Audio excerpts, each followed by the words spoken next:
This season has been one of the worst seasons for Kyle Busch. He has yet to win a race and will most likely not qualify for the playoffs. But now it looks as though Busch is on the verge of jumping ship. Over the years, we've seen Busch deliver some incredible performances, including winning 2 Cup Series championships. He found most of his success while driving for Joe Gibbs Racing. But in 2023, Busch made the decision to leave JGR to join Richard Childress Racing. Ever since then, his performances have been next to horrible, this season being his worst yet. But it is not just him who's suffering. His teammate Austin Dillon has been struggling even more than him. There's no doubt that RCR seems to be on a downward trajectory.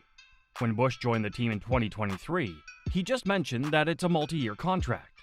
Earlier this year, he confirmed that he will be under contract with RCR to drive next year as well. Despite this fact, Busch stated that he would jump at the opportunity if a team like Joe Gibbs Racing or Hendrick Motorsports were to offer him a drive. But as we've seen recently, drivers and teams can still part ways despite having a contract. Just a few weeks back, we saw Hailie Deegan part ways with AM Racing, despite having a contract until the end of the year. So Kyle Busch could also leave RCR if he were to get an offer from HMS or JGR. But now it seems as though Busch is settling for a team that is much worse. He just wants the opportunity to get out of RCR.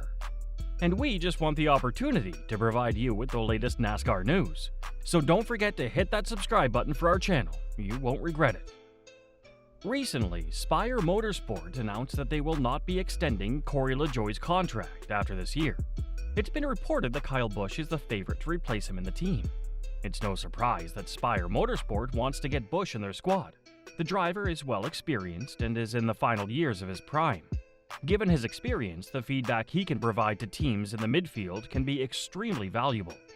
As a result, Spire Motorsport wants him in the squad. A few weeks back, Busch said, "I would say anything is possible, always. Certainly that if I was welcome at JGR, I would go back. If Hendrick welcomed me, I would go back." That's not to say he isn't committed to his current team. Busch added, "But right now I'm at RCR with my group of guys and the deal that we have in place. So we're trying to build this program to make RCR great again." The second half of the statement is something that every driver has to say while talking about their part in the silly season. Now let's take a look at why Kyle Busch is struggling with the next-gen cars. A few weeks back, after the race in Martinsville, he explained what problems he was facing with the next-gen cars. The problem starts at the front of the car, the splitter and the way the air is, and everything that we all do on setup stuff to make these things rely on the air as much as they do. That's a problem. I think they went about it, and that's a funny way to say it, backwards. We don't blow the tires off enough. I think that's what we're all kind of talking about. We need these things to be faster going into the corner, utilizing the brakes more, utilizing the tires more, having an opportunity to overdrive the cars more to burn the tires up, and see guys struggle more over a run. For me anyway, maybe it's just because we don't have it quite figured out like others do, but I cannot follow anybody in front of me whatsoever. It doesn't matter if I'm in the bottom lane, the middle lane, or the top lane. If there's a car in front of me, I'm terrible, really bad. I will say the only positive to it is that you can slide the back of the car around a little bit more and not crash, but the front ends are just ungodly, not working. When asked what he would suggest NASCAR do to fix the issue at hand, he said, "It doesn't matter because they're not going to do it. So it don't matter. I'm not going to paint myself in a bad spot to get in trouble." It seems clear that Busch has no hope that NASCAR will fix this problem. He continued to blame the next-gen cars after his car got wrecked in the last race in Iowa. "I don't know what happened, but next-gen parts and pieces broke. So something in the left rear suspension, I don't know if it was a toe link or whatever. Came in to fix it, rolled it back out. Blew the power steering wheel. Belt just broke, so I have no idea. Having a pretty decent day, I mean, we had a top 10 run going, and we had an opportunity there to score some points, but not to be." It is clear that Busch is not a fan of the next-gen cars. Kyle Busch has driven in NASCAR for almost 20 years. During this time, he's gotten accustomed to a certain driving style that used to work in previous eras of NASCAR. However, in designing the next-gen cars, NASCAR decided to increase the amount of downforce and make the car more aerodynamically sensitive. This makes the car more vulnerable to dirty air. Dirty air is something that all drivers hate. When a car is ahead of all the other cars, it usually faces clean air. But when they're following another car in front, they face dirty air, which makes the car vibrate more than usual and makes it really hard to control for the driver. In high-speed ovals, like the superspeedway on the calendar, dirty air could make the car very vulnerable, as stability is extremely important on these tracks. RCR is not able to build their car around this problem. Despite Busch's experience in the sport, he's not able to give the team the right feedback to fix the car. The question is, will things change if he goes to Spire Motorsport? As mentioned before, Spire Motorsport is equally struggling in NASCAR with these current regulations. Both RCR and Spire Motorsport run Chevrolet Camaros, which have proven their performance with Hendrick Motorsports. However, NASCAR is a data game. HMS has 4 cars running on the grid. This means that they will have a lot more data when compared to RCR and Spire Motorsport.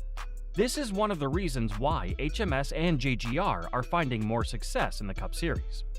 When we compare Spire Motorsport and RCR, there could be an argument favoring the former. After all, Spire Motorsport is running 3 charters in the Cup Series, as opposed to RCR, who are running only 2. Naturally, Spire Motorsport will have more access to data, which could prove to be more useful to develop a strong car for the future. Kyle Busch is currently 39 years old. The next couple of years are the final years of his peak. After this, he will go on a downward trajectory to retirement. So Busch will not be looking too far into the future when it comes to his NASCAR contract. He'll want to join a team that can help him win as soon as possible. This was why Busch said he would go to HMS or JGR if given the chance. But apart from having one more charter than RCR, Spire Motorsport is not much different. They were unable to improve their performance with Corey LaJoie, and it seems unlikely that their performance will improve anytime soon. NASCAR insider Bob Pockrass said that he doesn't expect Busch to go to Spire Motorsport. "No, I don't expect Kyle Busch to be in a Cup car at Spire next year, from the people I talked to today," Pockrass said via X. Kyle Busch has a contract with RCR for next year, and while never say never, this is where I see him next year. As mentioned earlier, Busch has a contract with RCR for next year. Even if he wanted to, it's not easy to find a way out of your contract. First, the parties will have to go over the exit clauses, if there are any. The exit clauses are usually there along with performance clauses, which require the driver to score a minimum amount of points. In this case, the exit clause can only be activated by the team. Busch can only activate an exit clause if the team has not held up their end of the bargain. Another option for Busch would be to buy himself out of the contract. This requires a significant amount to be paid to RCR to allow his exit. The amount usually totals the salary the driver is supposed to earn in the remainder of the contract. It's fair to say that Busch will have to pay a pretty hefty sum to get out of his contract. But with so many problems at RCR, should Kyle Busch anyway take the gamble and go to Spire Motorsport? Or should he choose to remain with the team and hope for a better team to have an opening for 2026? Post your thoughts in the comment section below.